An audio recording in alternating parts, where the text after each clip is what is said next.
Dewan Keamanan Perserikatan Bangsa-Bangsa atau PBB melakukan pertemuan di markas besar PBB di New York setelah Amerika Serikat meluncurkan serangan ke Venezuela. Rusia dan Cina memberikan kecaman keras terhadap Amerika Serikat atas tindakan tersebut. Pertemuan ini digelar pada Senin 5 Januari 2026, beberapa jam sebelum eks-presiden Venezuela Nicolas Maduro menghadiri persidangan atas tuduhan narkoba. Duta Besar Rusia untuk PBB, Vasily Nebenzia menyebut tindakan Amerika Serikat tak dapat dipahami. Sementara Cina membandingkan peristiwa tersebut dengan invasi Irak yang dipimpin Amerika Serikat pada tahun 2003. Selain itu, ia juga membandingkannya dengan serangan yang lebih baru terhadap fasilitas nuklir Iran.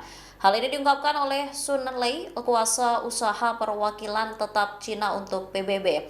Lei menyebut cara militer bukanlah solusi untuk menyelesaikan masalah. Tanya itu penggunaan kekuatan dinilai hanya akan menyebabkan krisis yang lebih besar. Sementara kecaman serupa juga disampaikan oleh Kolombia. Menurutnya, operasi Amerika Serikat sebagai pelanggaran nyata terhadap kedaulatan, kemerdekaan politik, dan integritas wilayah Venezuela.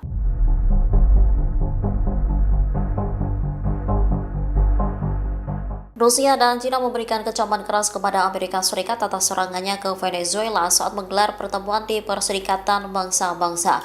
Namun meski dikecam oleh dua negara nuklir ini, Amerika Serikat tak gentar dan tetap melanjutkan misinya. Kecaman ini disampaikan perwakilan Rusia dan China ketika Dewan Keamanan PBB menggelar pertemuan di markas besar yang ada di New York. Pertemuan digelar pada Senin 5 Januari 2026, beberapa jam sebelum eks-presiden Venezuela Nicolas Maduro menghadiri persidangan atas tuduhan narkoba. Rusia menilai tindakan Amerika Serikat terhadap Venezuela tak dapat dipahami. Hal ini disampaikan oleh Duta Besar Rusia untuk PBB, Vasily Nebenzia. Sementara China membandingkan peristiwa tersebut dengan invasi Irak yang dipimpin Amerika Serikat pada tahun 2003. Selain itu, ia juga membandingkannya dengan serangan yang lebih baru terhadap fasilitas nuklir Iran. Hal ini diungkapkan oleh Sun Lei, kuasa usaha perwakilan tetap Cina untuk PBB. Lei menyebut cara militer bukanlah solusi untuk menyelesaikan masalah. Tanya itu, penggunaan kekuatan dinilai hanya akan menyebabkan krisis yang lebih besar. Meski dikecam atas pelanggaran yang dibuat, Amerika Serikat disebut tak dapat dimintai pertanggungjawaban oleh DKPBB. Pasalnya, Amerika Serikat memiliki hak veto bersama dengan Rusia, Cina, Inggris, dan Prancis, sehingga ia bisa saja menghentikan semua tindakan yang dilancarkan kepada Amerika Serikat.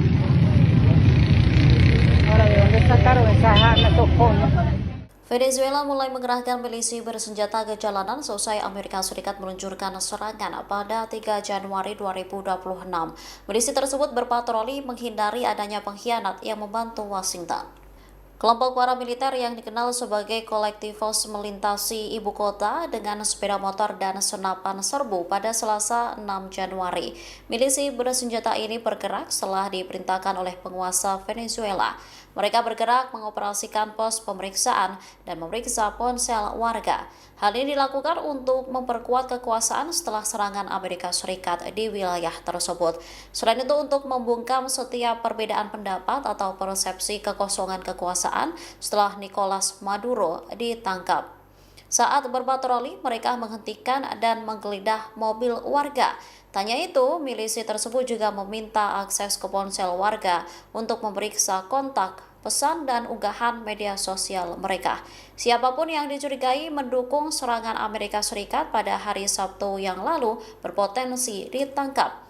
Mirel Luis Escalona, salah seorang warga, mengaku takut lantaran banyak warga sipil bersenjata. Suasana di Venezuela mencekam setelah tak ada kepastian kondisi Venezuela seusai adanya serangan Amerika Serikat.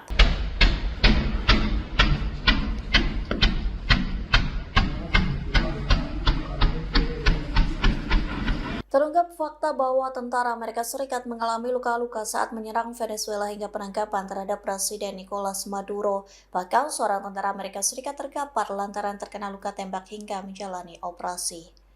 Dikutip dari Sky News, hal itu disampaikan oleh seorang pejabat Pentagon yang tak disebutkan namanya, yang mengatakan setidaknya 7 tentara Amerika Serikat mengalami luka-luka dalam operasi militer di Venezuela. Seorang tentara Amerika Serikat dilaporkan terkena luka tembak di bagian kakinya, sementara 2 tentara masih dalam masa pemulihan dan 5 prajurit Amerika Serikat telah kembali bertugas. Namun, angka ini berbanding terbalik dengan tentara Venezuela yang mengalami luka-luka akibat operasi militer tersebut.